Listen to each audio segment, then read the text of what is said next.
चुनाव की तैयारियों के सिलसिले में कार्यक्रम चल रहे हैं। जनसंपर्क अभियान है जो पूरे प्रदेश में हमने छेड़ा हुआ है और निरंतर ये चलता रहेगा।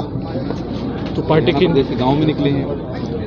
बिल्कुल, गांव-गांव में, शहर में, सब जगह जा रहे हैं। किन सीटों पर 10 की 10 लोकसभा सीटों पर चुनाव लड़ेगी पार्टी? मिलकर के 10 की 10 लड़ेंगे भैया, और 10 की 10 जीतेंगे। सर, क्या इंडिया गठबंधन के बारे में क्या कहेंगे? ममता बनर्जी कह रही हैं अकेले लड़ूंगे, भगवंत मान कह रहे हैं अकेले लड़ूंगे। इंडिया गठबंधन टूटता जा रहा है। इंडिया गठबंधन तो पहले भी गठबंधन था, वो टूट रहा है आपस में। जिस तरीके से निरंतर कहीं नीतीश छोड़ रहे हैं, कहीं ममता बनर्जी छोड़ रही हैं, कहीं आप हम पे पार्टी के लोग कर रहे हैं। चौटाला साहब, आप लड़ेंगे चुनाव महेंद्रगढ़ भिवानी से? अगर कानूनी इजाजत मिली तो जरूर लड़ूंगा। दिग्विजय जी ने पैरवी की है कि लड़ेंगे आप चुनाव? मैं कह रहा हूँ ना, कानूनी इजाजत मिली तो जरूर लड़ूंगा। Thank you.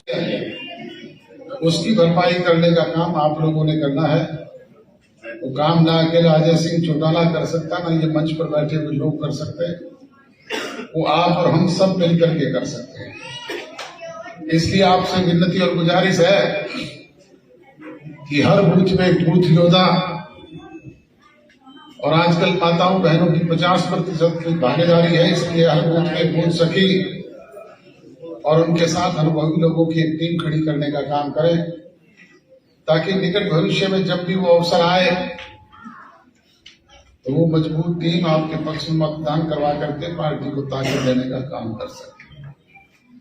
पर ये संभव तभी हो पाएगा जब हम आपसी छोटे मोटे मन मुटाव, गिले शिकवे, शिकायतों को दूर करके, जाति पाति धर्म और मजहब के बखेड़े से ऊपर उठ करके 36 बिरादरी के भाई एक झंडे के नीचे संगठित होकर के जब समय आए तो उस चाबी वाला बटन दबाने का काम करेंगे। आप उस चाबी के बटन को दबाओगे तो विकास के दरवाजे आपके लिए खुलेंगे। काम की और रविदास मंदिर की भी की है। मैं ठोक करके दावे से आपके साथ में कह सकता हूं कि इन समस्याओं से हरियाणा प्रदेश की सरकार के द्वारा आपको निजात दिलाने का काम करेंगे। जो कोई और कसर कमी कोताही पिछले समय में रही है, चाहे वो कोरोना की वजह से रही, चाहे किसान आंदोलन की वजह से रही, चाहे कोई हमारी कमी की वजह से रही, ना केवल उसका समाधान करवाएंगे बल्कि सवाया करके आपको देने का काम भी शेष होना। उस किसान आंदोलन की मार भी अगर सबसे ज्यादा किसी को पड़ी तो वो हम पर पड़ी। कानून बनाए थे केंद्र की सरकार ने, लागू करवाने का काम किया था सांसदों ने। ना हमारा कोई सांसद था, ना केंद्र की सरकार में भागीदारी, परंतु उसके बावजूद जगह जगह जो किसान भाई धरना दे करके बैठे होते थे, वो एक ही बात करते थे कि दुष्यंत चौटाला इस्तीफा दे दे, सरकार से अलग हो जाए। मैंने अनेक बार सार्वजनिक मंचों से भी कहा, मीडिया के समक्ष भी कहा कि इस्तीफा अगर किसी बात का समाधान है तो एक दुष्यंत चौटाला का नहीं, 10 के 10 विधायकों के मुझसे ले जाओ और अपना समाधान करवा ले। इस्तीफा तो केंद्र की सरकार में मंत्री रही हरसिमरत कौर बादल ने भी मंत्रिमंडल से दिया था। इस्तीफा तो मेरे भाई अभय सिंह चौटाला ने भी विधायकी से दिया था। कुछ हासिल कर पाएगा? हासिल होता है राज से, सत्ता से, ताकत से, और समाधान निकलते हैं बातचीत के जरिए। आज अगर आपकी दी हुई ताकत है, हम सत्ता में हैं, तो जो भी कोई छोटे मोटे काम आप लोग हमारे समक्ष लेकर के जाते हैं, हम सरकारी अधिकारियों से कह करके उनका समाधान आपके बीच में करवाने का काम करते हैं। आज भाग में हिस्सेदारी हुई, हमारे कार्यकर्ताओं के चेहरे पे लाली आई, उन्हें एक उम्मीद जगी कि विकास के काम होंगे, बच्चों को रोजगार मिलेगा, छोटी मोटी समस्याओं से हमें मुक्ति मिलेगी। परंतु मुझे ये कहते हुए अफसोस होता है कि जैसा आप लोगों ने सोचा था और जो हम करना चाहते थे वो इस अरसे में हम नहीं कर पाते। उसके कारण रहे कि एक तो हम पूर्ण बहुमत में नहीं, 20% के साझेदार सरकार में हैं, और दूसरा जैसे ही सत्ता परिवर्तन हुआ, सरकार बनी, कोरोना जैसी विश्वव्यापी महामारी आ गई।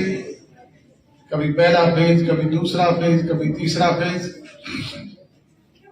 निरंतर 2 साल तक यही चलता रहा। बुजुर्गों, नौजवान दोस्तों, जब तक जनप्रतिनिधि लोगों के बीच में जाए नहीं, उनकी जाने नहीं, समझे नहीं, तब तक उसका समाधान भी नहीं हो पाता।